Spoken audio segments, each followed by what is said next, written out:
চলি। আপনি দেখেন একটা কোম্পানির প্রতিনিধি যারা সেলস এন্ড মার্কেটিং এ জব করে, আমি তাদের কথা বলছি, সবাই মানুষ কম বেশি সবাই একটা ইনকাম করে, কেউ বেকার, বেকারও আছে আমাদের দেশে, অনেক বেকার এখন ঘরে ঘরে অনেক বেকার আমাদের ঘরে ঘরে, কিন্তু তাদের খরচ কিন্তু বসে নাই।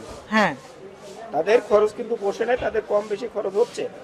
একটা সেলস এন্ড মার্কেটিং যারা কাজ করে তারা 14-15 হাজার টাকা স্যালারি পায়, ঘর ভাড়া দেয়, তাদের বাচ্চাদের পড়াশোনা করায়, তাদের সাংসারিক খরচ আছে, তাদের ট্রিটমেন্ট আছে, সব কিছু আছে। অ্যাভারেজ দেখা গেল সে জমি বিক্রি করে গ্রাম থেকে ফল ফ্রুট বিক্রি করে তার সংসার চালাচ্ছে। সে প্রতি মাসে সে ঘাটতি দিচ্ছে, কত দিবে? তার ইনকামের সাথে দ্রব্যমূল্য বাজারের কোনো নিয়ন্ত্রণে নাই, হ্যাঁ, কোনো মিল নাই। আমি মিল পাইনি। আমি বললাম না, এখন আপনি চাল কিনতে যাবেন স্যার, 2 ঘন্টা পরে কিন্তু স্যার চালের দাম বাড়ে যাবে, একটু বাড়ায় নেন। কেন? চাউলের দাম আমার লাগবে 2 কেজি, আমি 2 কেজি নিব। আমার লাগবে 1 বস্তা, আমি এক বস্তা নেওয়ার তো প্রয়োজন নাই। আমার আজকেরটা আমি নিব। আমার আজকে 2 কেজি চাল আমি আজকে নিব, আমার একসাথে 5 বস্তা নেওয়ার কোনো প্রয়োজন নাই। এতে করে মার্কেটে ঘাটতি হয়, এই ঘাটতির কারণে দ্রব্যমূল্য বাড়ে। আমি প্রতিদিন নিব। আমার দরকার 1 পোয়া পেঁয়াজ, আমি 1 পোয়া নিব। আমার 5 কেজি নেওয়ার প্রয়োজন নাই। আজকে যে দামে দিতেছে আগামী কালকে যে এই দামে দিবে আর কোনো নিশ্চয়তা দিতে পারতেছে না কেউ। এইটা নিশ্চয়তা দিবে কে আসলে? সিন্ডিকেট। এই সিন্ডিকেট গুলো ভাঙতেই হবে। সিন্ডিকেট বললাম না, বাজারে গেলে কেউ দেখাইতে পারে না, আপনার ক্যাশ মেমো দেখাইতে পারে না, কি হয়েছে অমুক নিয়ে গেছে, অমুকের কাছে ফোন করে, সে আমি জানি না। এই কিন্তু ভোক্তা অধিকার যথেষ্ট চেষ্টা করতেছে, কিন্তু পারতেছে না। এদের আমি একটু আগে যেটা বললাম, আঠার মতো লেগে থাকতে হবে। আর আঠার মতো লেগে থাকার জন্য দরকার হল মানে ব্যাপক কর্মসংস্থান, যেটা ওনার হাতে হয়তো নাই। আর দেশের যে এখন বর্তমানে অবস্থা, আমি রাজনীতি কোনো কথা বলবো না, আমি সাধারণ নাগরিক, আমি দ্রব্যমূল্য নিয়ে কথা বলবো।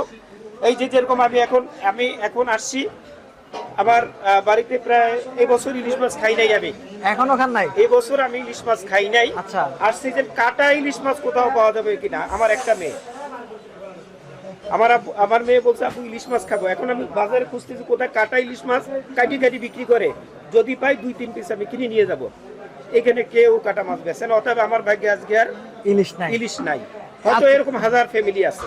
হ্যাঁ, এরকম হাজার ফ্যামিলি আছে। দ্বিতীয়ত বাজারের যে সিস্টেমগুলা অন্যান্য এলাকায় আমি মাঝে মধ্যে যতটুকু শুনছি, পাশের রাষ্ট্রের ইন্ডিয়াতেই ব্যাপারটা হচ্ছে যে ওরা যদি 1 টাকার জিনিস নিতে চায় 1 টাকার জিনিস কাটা দেয়। কথা বলবো না, আমি আমাদের কথা বলবো। কিন্তু বাংলাদেশে এই সিস্টেমটা নেই। আমার দরকার এখন 3 জন মানুষ 3 পিস ইলিশ মাছ নেব, আমার হাতের নাগালের মোটামুটি ভিতরে, যদিও দাম বেশি, কিন্তু সেটাও এখন আমি পাচ্ছি না। আমার একমাত্র সন্তানে আমি 1 বছর ইলিশ মাছ খাওয়াই না। আসছি বাজারে ঘুরতে, কাটা ইলিশ মাছ, আমাদের জাতীয় ইলিশ, আমরা সবাই খাওয়ার জাতীয় ইলিশ, যেটা সবার জন্য প্রযোজ্য, যেটা সবার জন্য আমরা পাচ্ছি না। আমি এখন খালি হাতে চলে যাবো 3 পিস ইলিশ মাছ নেওয়ার জন্য আসছি, যে একটা তো কেনার ক্ষমতা আমার নাই। আমি 3 পিস ইলিশ মাছ নেবো অথবা 4 পিস নেবো, আমার ফ্যামিলি রে খাওয়াবো, আমি পারি নাই। আর একটা নেওয়ার মতো তৌফিক আল্লাহ আমার দেয় নাই। এখানে ইলিশ আপনার খুচরা কাইটা বিক্রি করে, কোথায় করে না, আর এই নিয়ম চালু হয় নাই।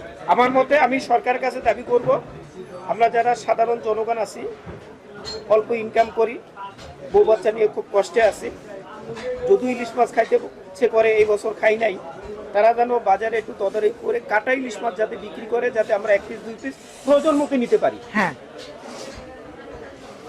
এটা আমি অনুরোধ করব।